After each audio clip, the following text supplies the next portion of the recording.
came over from TikTok, you know that we're doing love for March and April for the zodiac sign Gemini. And if you are just finding me randomly on YouTube, hi, my name is Miyoko. And if you're interested in the general or career portion of this reading, you can go to the link below and head over to my TikTok. All right, I'm going to head into the general cards. I saved the cards that we're trying to creep through at the end of the career reading that were love. So they're over here, and there's one additional message I didn't read about career, so I'm going to start with that. And it was that Spirit was slowing you down on purpose. They were delaying you to get you to not... So I said before to get you to focus, but they elaborated further. That was more so like to get you to sort of stop wasting time, you know, being frivolous, which we enjoy, in terms of getting you on track for your path. Okay, so let's pull into the general energy for love for Geminis, single or coupled. General love for couple and single Geminis. Oh.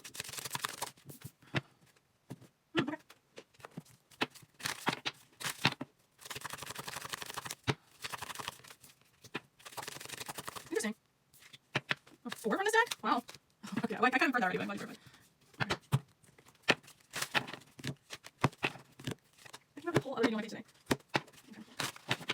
Okay. Okay, another reading. Okay, so.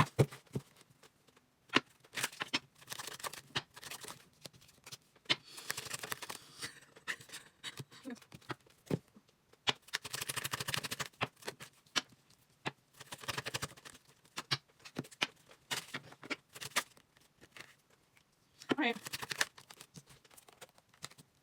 Okay, this one here. Okay, so we got a lot here actually. A lot, I should say, the same cards that came out in the general, a lot of them, not a lot, but yeah, a lot of them came out again for the general love portion for Geminis. So maybe I'll start here. They're bringing up again the intuition part. You might have a habit of isolating to deal with things, and you're calling in the soul tribe thing came back in again, and they're asking you to trust and to allow people into that space.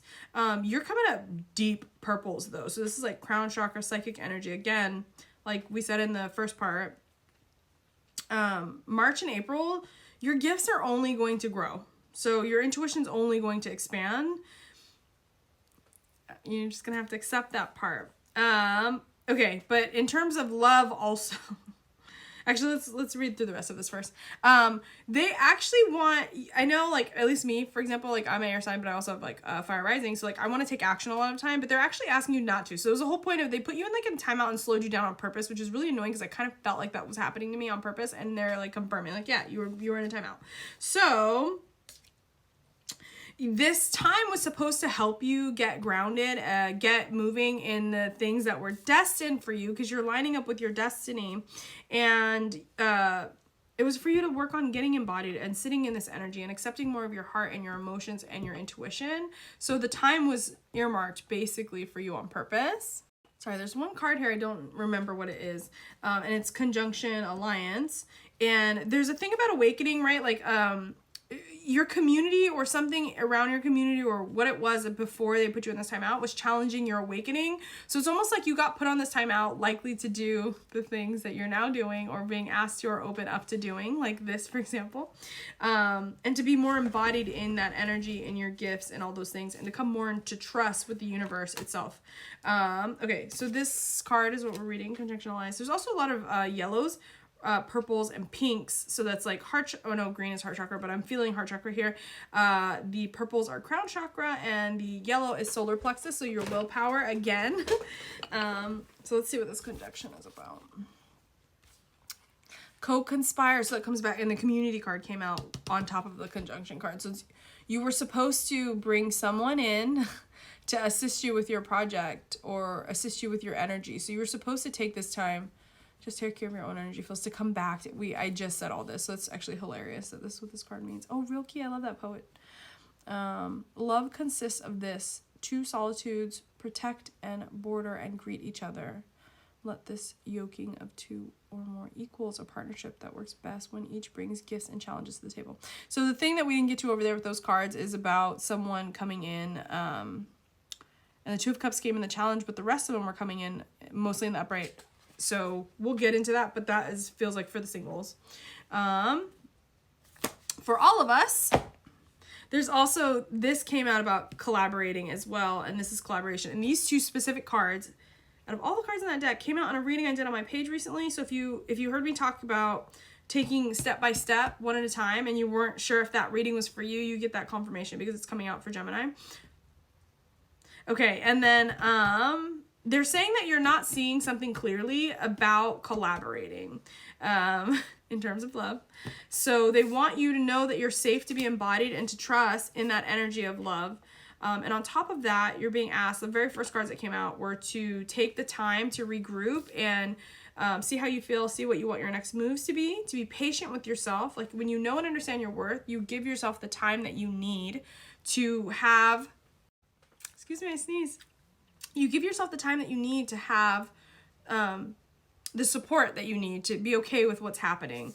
And forgiveness came out. So you may need to forgive yourself, or you may have an opportunity to forgive another, but I think it's forgive another because the Two of Cups coming in the cross is about having disharmony within a relationship. Okay, and then the other thing on the table was, oh yeah, I touched on this here. It's like bringing your passion into form, into reality, right? Like they sort of purposefully made things smaller for you so that you'd be forced to focus in a way. Because like the Seven of Cups energy is like air sign energy, right? It's like, I'm gonna do this, I'm gonna do a little of that, I'm gonna do a little of this, I'm gonna do a little of that. And you were being asked to sort of focus more specifically. Okay, so we'll do the people in relationships. Oh my god. And then we'll do the couples. So for the people in relationships, the Geminis in relationships. And again, this can be your sun, moon, or rising, but sun specifically for sure. But sun, moon, rising, you can go check out the other ones and see what fits.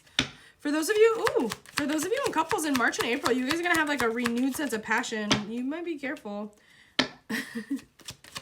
You might be careful. You might have challenges with communication in your relationship in March and April, so be mindful of that. So there's this thing called bids for connection. Did I tilt this? And for those of you in a relationship, so there's like spicy energy in the like astrology right now, right? But it's like they want you to come to groundedness, to self-acceptance, to be balanced, and to reconsider something, because you could accidentally say something where you make your partner feel like you're rejecting them, or you're not accepting the bid for connection. So those of you that are Geminis in relationships, they're saying be mindful about that. Yeah. Remember that this is someone you care about, and to be patient. What else about the gems in relationship? For March and April, gems in relationship.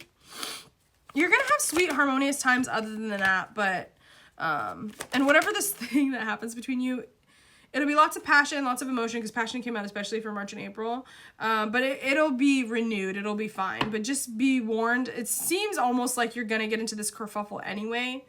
I'm trying to remember if I saw an astrologer actually say that we were going to have challenging conversations over this next few months. So that might be because of the energy of astrology of the planets. We have no control over that.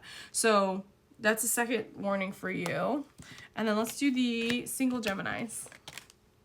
Single gems, you have over here Nine of Cups, wish fulfillment, the Lovers in the upright, the Fool in the upright, the Emperor in the upright, the Moon in reverse, and the Two of Cups in the challenge position. So it looks like somebody you have feelings for is going to show up, and their energy is going to match their intentions. And what about this Two of Cups in the challenge?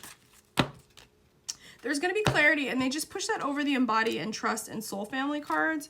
So with the Lovers and the Two of Cups coming out originally in the first part of the reading on TikTok, this person is a soulmate for you. And Nine of Cups, it's like this could be what you want, and it could have a new beginning. Ace of Cups, it definitely could have a new beginning. So with the Ace of Cups, the Fool, I mean, all that higher arcana, it's almost like this is destined soulmates, you know, kind of vibe. But what else? What about the other singles who are not in this? For the singles that are not involved in a connection that's existing, you're moving to a better phase emotionally. What else? So we talked about earlier not holding on to things, opening your heart up more, and you're being asked to do that. And then you are aligning yourself with someone who's similar to that, but you're coming in the cross position because you still have more work to do in terms of that opening. So we have 10 seconds. What else?